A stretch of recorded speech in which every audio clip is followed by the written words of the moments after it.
Hi friends, welcome to my channel Priyatarangalu audio stories in Telugu. ఈ channel మీకు నచ్చితే like చేసి, షేర్ చేసి, సబ్స్క్రైబ్ చేయండి.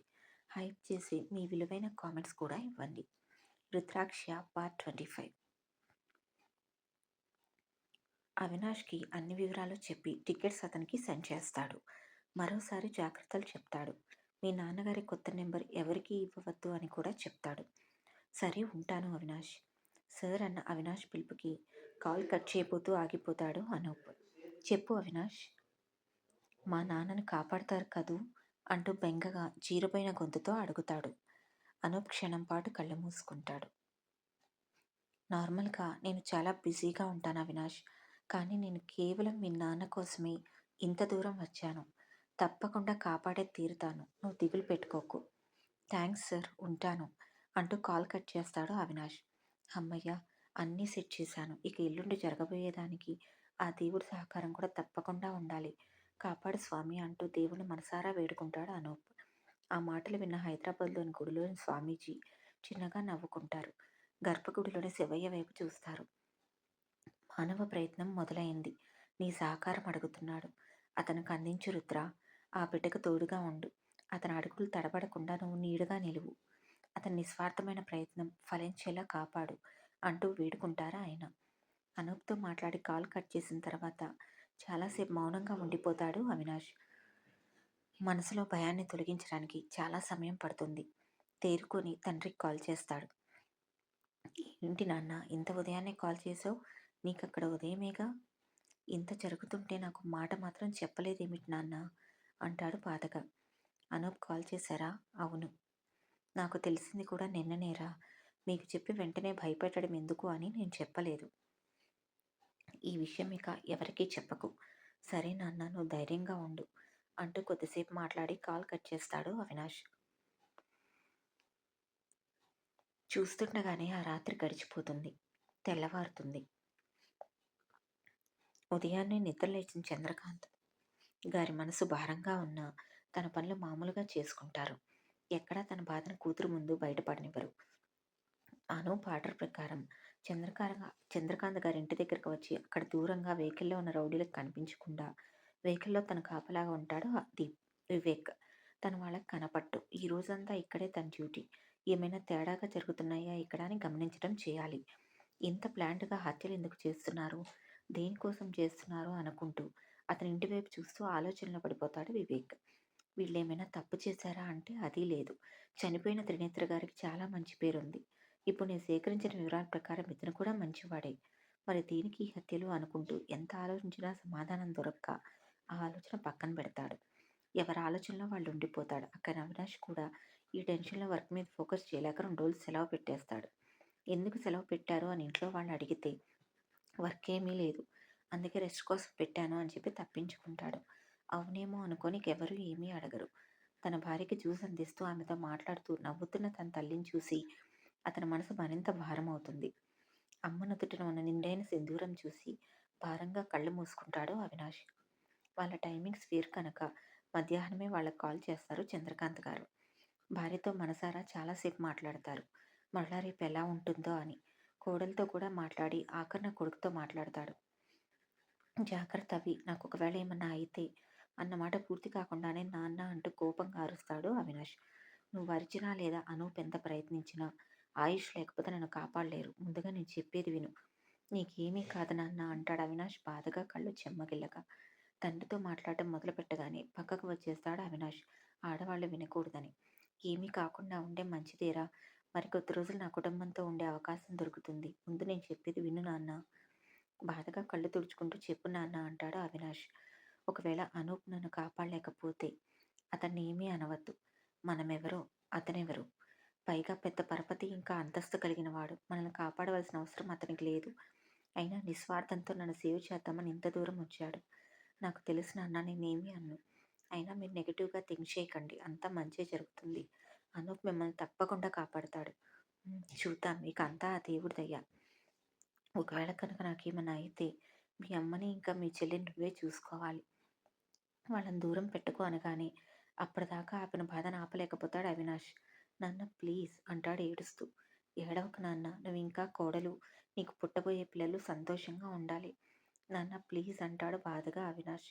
అప్పుడే వాళ్ళ మరిది చేసిన మోసం గురించి త్రినేత్ర భార్య శ్రీలత చెప్పింది గుర్తుకు వస్తుంది. అవి ఒకసారి కాల్ రికార్డింగ్ ఆన్ చేయి నాన్న, నేనిప్పుడు చెప్పే మాటలు రికార్డ్ చేయి అంటాడు చంద్రకాంత్. ఏమైంది నాన్న, చెప్పింది చేయరా. సరే అంటూ కాల్ రికార్డింగ్ ఆన్ చేస్తాడు అవినాష్. నాన్న కాల్ రికార్డింగ్ ఆన్లో ఉంది, ఇప్పుడు మీరేం చెప్పాలనుకుంటున్నారో చెప్పండి. నీకు కొన్ని ముఖ్యమైన విషయాలు చెప్పాలి అవినాష్, నన్ను పూర్తిగా చెప్పనివ్వు, నువ్వు మధ్యలో అడ్డురాకు. సరే నాన్న, నేను ఇప్పటివరకు ఎటువంటి అప్పులు చేయలేదు, నాకు ఎటువంటి అప్పు ఎవరి దగ్గర లేదు. అవినాష్ మాట్లాడదాము అనుకుని తండ్రి ఏమీ మధ్యలో మా కదిలించవద్దు అనడంతో బాధగా వింటూ ఉంటాడు. అలాగే నేను ఎవరికి డబ్బులు అప్పు ఇవ్వలేదు, వింటున్నావా అవినాష్? నేనెవరికి అప్పు ఇవ్వలేదు, అలాగే నేను ఎవరి దగ్గర అప్పు చేయలేదు. నాన్న అంటాడు అవినాష్. తన దగ్గర ప్రస్తుతం ఎన్ని డబ్బులున్నాయో, ఏ ఏ బ్యాంక్స్లో అకౌంట్స్ ఉన్నాయో, అలాగే ఎక్కడ ఆస్తులు ఉన్నాయో అన్ని వివరాలు చెప్పేస్తాడు. అవినాష్ కళ్ళు తుడుచుకుంటూ మౌనంగా వింటాడు. ఇవి నాన్న నేను చెప్పాలి అనుకున్న వివరాలు. రేపు ఒకవేళ నాకేమైనా అయినా కూడా మీ నాన్న నాకు అప్పు ఉన్నాడు అంటూ ఎవరైనా వస్తే నమ్మకు. ఇక ఉంటాను నాన్న, అమ్మ చెల్లిని వదలకు. ఇక రేపంతా అయిపోయిన తర్వాతనే కాల్ చేసేది, నువ్వు కంగారు పడకు అంటూ కాల్ కట్ చేసి చెమ్మగిల్లిన కళ్ళని తుడుచుకుంటాడు. తండ్రితో మాట్లాడిన తర్వాత చాలాసేపు బాధపడతాడు అవినాష్. ఆ భగవంతుడిని మనసారా వేడుకోవడం తప్ప ఏమీ చేయలేకపోతాడు. చూస్తుండగానే సాయంత్రం అయిపోతుంది. ఆ రోజంతా ఎవరు ఎక్కడికి వెళ్ళరు. అనూప్ కాల్ చేసి ధైర్యం చెప్తాడు. మీ వయసు కంగారు పట్టడం కరెక్ట్ కాదు, సో జాగ్రత్త, అంతా నేను చూసుకుంటాను, మీరు అస్సలు కంగారు పడకండి అంటూ చెప్పి కాల్ కట్ చేస్తాడు. మరలా మరో టూల్ కిట్ వివేక్ ఇచ్చి వాళ్ళ ఇంట్లోకి పంపించి బుల్లెట్ ప్రూఫ్ జాకెట్ అతనికి అందేలా చేస్తాడు అనూప్. చూస్తుండగానే రాత్రి అయిపోయింది. టీవీ చూస్తున్న కూతురిని చూసి డిన్నర్ చేద్దాం రాజాను అంటూ పిలుస్తారు చంద్రకాంత్. నువ్వు తినే నాన్న, నేను టీవీ చూస్తున్నా, కలిసి చేద్దాం రా తల్లి. రేపు తిందాంలే, ఈ రోజుకు నువ్వు తినే, నేను తర్వాత తింటాను. రేపు ఈ తండ్రి ఉంటాడో లేదో తల్లి నీతో కలిసి తినటానికి అంటూ మనసులో బాధగా అనుకుంటారు ఆయన. ఈరోజు నీతో తినాలనిపిస్తుంది రా బంగారం. ఇక తండ్రి మాటను కాదనలేక వెళ్ళి తన తండ్రితో కలిసి భోజనం చేస్తుంది. మధ్యలో కూతురుకు తన చేతితో ప్రేమగా ముద్దలు పెడతాడు. ఇద్దరూ తిన్న తర్వాత కొద్దిసేపు టీవీ చూసి గుడ్ నైట్ నాన్న అంటూ తండ్రి పుక్క మీద ముద్దు పెట్టి పడుకుంటానిక, నిద్ర వస్తుంది అంటూ చెప్తుంది జాను. జాగ్రత్త నాన్న, బాగా చదువుకో, నలుగురితో మంచిగా ఉండు, అన్నయ్యని తండ్రిలా భావించు, అమ్మ మాటకి ఎదురు చెప్పకు. సరేలే, ఇంతకీ ఇవన్నీ ఇప్పుడెందుకు చెప్తున్నావు? ఊరికేమా, వెళ్ళి పడుకో అంటాడు కూతురు తలనిమురుతూ. వెళ్ళి పడుకుండిపోతుంది జాను. తను చనిపోతానని ముందుగానే తెలిస్తే అంతకు మించి నరకం ఉండదేమో. కూతురు పడుకున్న తర్వాత మెల్లిగా కిటికీ దగ్గరకు వచ్చి రేపు పౌర్ణమి గనక నిండుగా కనిపిస్తున్న పున్నమి చంద్రుడిని చూస్తూ ఉండిపోతాడు. ఆ నిశీతిలో ఆ పున్నమి చంద్రుడు వెలుగులు చిమ్ముతూ ఉంటే తన జీవితంలో రాబోయే ఆపద గురించి ఆలోచిస్తూ ఉంటాడు ఆయన. ఎందుకో తన చావు గుర్తుకు వచ్చి భయంగా అనిపిస్తుంది ఆయనకి. తెలియకుండానే శరీరం వణుకుతుంది. ఊపిరి తన వినికిని గుర్తు చేసింది. చావు దూరంగా లేదు, ఒకే ఒక రాత్రి దూరంలో ఉంది. చీకటి గదిలో ఒంటరిగా కూర్చున్న అతని చెంపపై చెమట చుక్కలు పడ్డాయి భయంతో. తన చివరి రాత్రి కావచ్చు అనే ఆలోచన అతను బాధించలేదు. ఇంకా తన వాళ్ళకి చాలా చెప్పాల్సిన మాటలు ఉన్నాయి అనిపిస్తుంది. వాళ్లతో మాట్లాడాలి అనిపిస్తుంది. ఆలోచనల మధ్యనే వెళ్ళి పడుకున్నాడు. నిద్ర పట్టడం లేదు. ప్రతిక్షణం చెదిరిపోతూ ఒక్కో నిమిషం చివరిసారి అనిపిస్తూ, మనిషి జీవితం అంటే కొన్ని ఊపిరిలే కదా, వాటిని లెక్కేయగలమా? చీకటి గది చూస్తూ తనకు ఊపిరిస్తున్న గాలి మీద కూడా అతనికి అసూయ వేస్తుంది. ఎందుకంటే అది రేపు ఉంటుంది, కానీ తను మాత్రం ఉండడేమో. తన వాళ్ళందరినీ చూడాలని బలంగా అనిపించింది.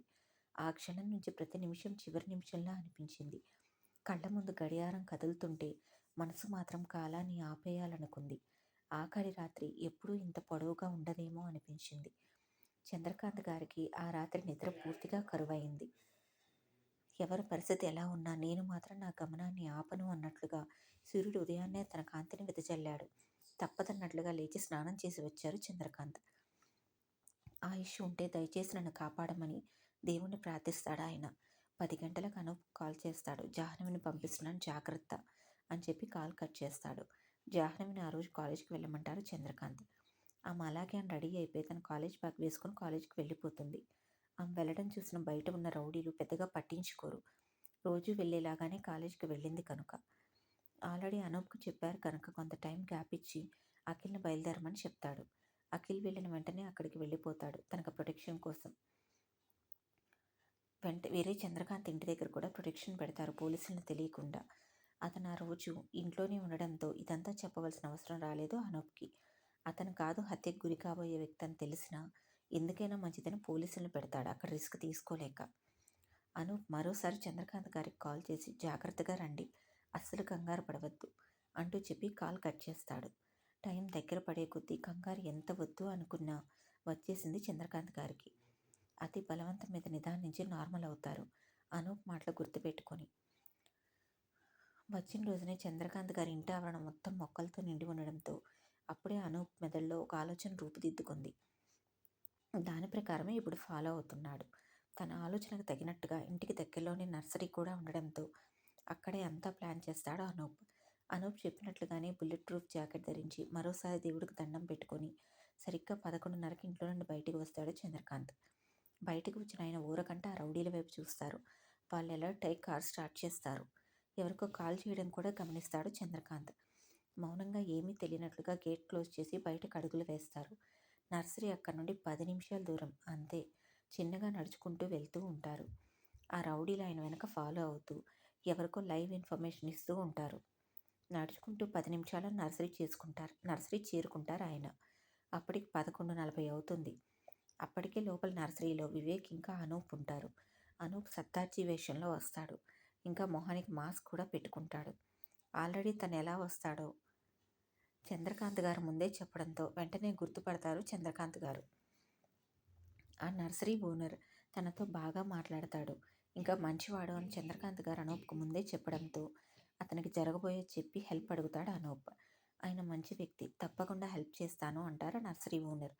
కొత్త మొక్కలు ఏమైనా వచ్చాయా అంటూ నార్మల్గా వచ్చినట్లుగా అడుగుతారు ఆయన్ని చంద్రకాంత్ గారు. చాలా వచ్చాయి చంద్రగారు, లోపలికి వెళ్ళి చూడండి అని చెప్పడంతో నర్సరీ అంతా తిరుగుతూ ఉంటారు. చిన్నగా మొక్కలు చూస్తున్నట్లుగా నటిస్తూ ఆయన. ఇటువైపు వివేక్ కూడా మాస్క్ ఇంకా క్యాప్ పెట్టుకుని ఉంటాడు. వివేక్ ఇంకా అనూప్ కూడా మొక్కలు చూస్తున్నట్లుగా నటిస్తూ చుట్టుపక్కల గమనిస్తూ ఉంటారు. వీళ్ళు కాకుండా బయట వాళ్ళు ఎవరో ఇద్దరు ఉంటారంతే. ఆ ఇద్దరు అసలు అనుమానించదగినట్లుగా అనిపించలేదు. అయినా వాళ్ళ జాగ్రత్తలో వాళ్ళు ఉంటూ చంద్రకాంత్ గారికి దగ్గరలోనే తిరుగుతూ మొక్కలు చూస్తున్నట్లుగా నటిస్తూ ఉంటారు. ఎవరికీ అనుమానం రాకుండా. చంద్రకాంత్ను ఫాలో అవుతూ వచ్చిన వాళ్ళ ఇంటి దగ్గర కాపలా కాస్తూ ఉండే రౌడీలు మాత్రం నర్సరీకి బయటే ఉండిపోతారు, లోపలికి రాలేదు. వాళ్ళు కాదు అయితే వేరే వాళ్ళు వస్తారని అర్థమైన అనూప్ బయట సివిల్ డ్రెస్లో ఉన్న పోలీసులకు మెసేజ్ చేస్తాడు వాళ్ళ మీద ఒక కన్ను వేసి ఉంచమని. ఓకే అని రిప్లై రావడంతో మొబైల్ పాకెట్లో పెట్టుకుంటాడు. సరిగ్గా 11:50 ఆ నర్సరీలోకి 3 వ్యక్తులు వస్తారు. వాళ్ళని చూసి అలర్ట్ అవుతారు అంతా. అయినా ఏమీ గమనించినట్లుగానే వాళ్ళ పనిలో వాళ్ళుంటారు. అంతేకాదు నర్సరీలో పనిచేసే 3 వ్యక్తులు కూడా ఉన్నారు. పని వాళ్ళని పంపించేసి పని దుస్తుల్లో పోలీసులను ఏర్పాటు చేస్తాడు అనూప్. పని దుస్తులు వేసుకొని ఒకరు మొక్కలకు నీళ్లు పోస్తే మరొకరు కలుపు మొక్కలు తీస్తున్నారు. మరొకరు మొక్కల్ని వరుసగా పెడుతున్నారు. కానీ అందరి చూపు చంద్రకాంత్ గారి మీదనే ఉంది. వచ్చిన 3 వ్యక్తులు చంద్రకాంత్ గారిని చూసి లోపలికి వచ్చి మొక్కలు చూస్తూ ఉంటారు తలో ఒకవైపు నిలబడి. టైం 11:55 అయింది. మరో 2 వ్యక్తులు లోపలికి వస్తారు. అది మిట్ట మధ్యాహ్నం కనుక బయట వ్యక్తులు ఒకరిద్దరు మాత్రమే కావడంతో ప్రశాంతంగా ఊపిరి పీల్చుకుంటారు అనూప్ వాళ్ళు. పెద్దగా జనాలకు ఇబ్బంది ఉండదులే అని. మెల్లగా వచ్చిన 5గురిలో ఒకరు చంద్రకాంత్ గారి దగ్గరగా వస్తారు. ఆయన పక్కగా నిలబడి ఈ మొక్క పేరేంటి సార్ అంటూ అడుగుతాడు. జరుగుతున్నదంతా దూరం నుండి చూసిన నర్సరీ ఓనర్కు కూడా భయంతో చెమటలు పట్టేస్తాయి. తన పక్కకు వచ్చిన వ్యక్తి తన చంపబోయే వ్యక్తి అని చంద్రకాంత్ గారికి అర్థమైపోయింది. ఎందుకంటే సూర్యుడు నడినెత్తిన వచ్చేశాడు. 12 కావడానికి ఇక 2 నిమిషాలుంది. అతనికి వెన్నులో నుండి వణుకు వచ్చేసింది. అయినా అనూప్ ఇచ్చిన ట్రైనింగ్తో ధైర్యాన్ని కూడగట్టుకుని తన భయం కనపడకుండా నిదానంగా తమాయించుకొని పెరిగిన గుండె సడిని అదుపులోకి తెచ్చుకొని ఊపిరి వేగం నార్మల్ చేసుకుంటాడు. అది మందార మొక్క బాబు అని చెప్తాడు. ఓ అలాగా అంటూ వేరే మొక్కలు చూస్తున్నట్లుగా నటిస్తూ ఆయనకి చాలా దగ్గరికి వచ్చేస్తాడు ఆయన. అక్కడ నిశ్శబ్దం అలముకుంటుంది. ఏమి జరుగుతుందో అన్న టెన్షన్ అందరిలో ఉంది. కరెక్ట్గా 12 కాగానే చంద్రకాంత్ గారి పక్కన ఉన్న వ్యక్తి ఒక్కసారిగా షర్ట్ లేపి కత్తి తీసుకొని చంద్రకాంత్ గారి గొంతులో దింపబోతాడు. అది మర నిమిషంలో చంద్రకాంత్ గారి గొంతులో దిగుతుంది అనగా వేగంగా ఆ కత్తిని తన చేత్తో పట్టి ఆపేస్తాడు అనూప్.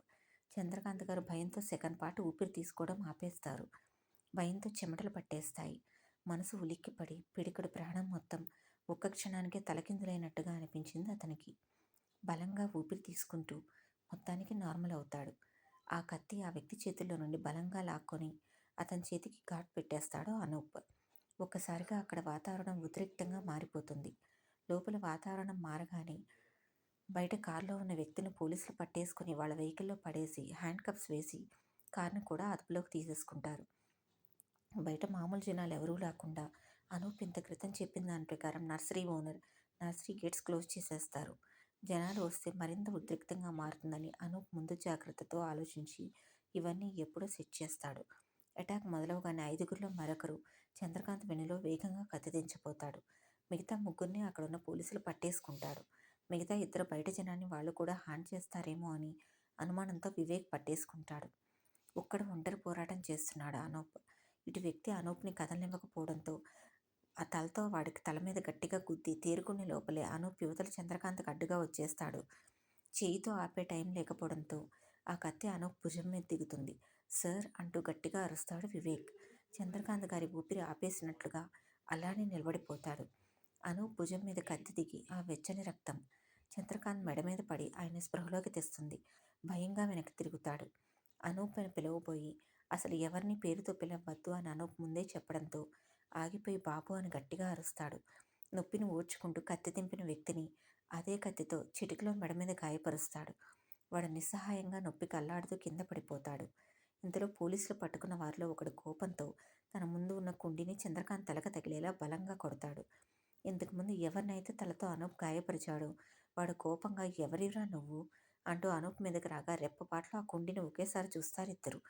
వివేక్ సార్ అని అరిచే లోపలే అనూప్ వేగంగా చంద్రకాంత్ గారి తలకి కుండీ తగలకుండా మధ్యలో ఈ రౌడీని నిలబెట్టేస్తాడు. కుండీ బలంగా వచ్చి రౌడీ తలకు తగిలి నేలపాలు అవుతుంది.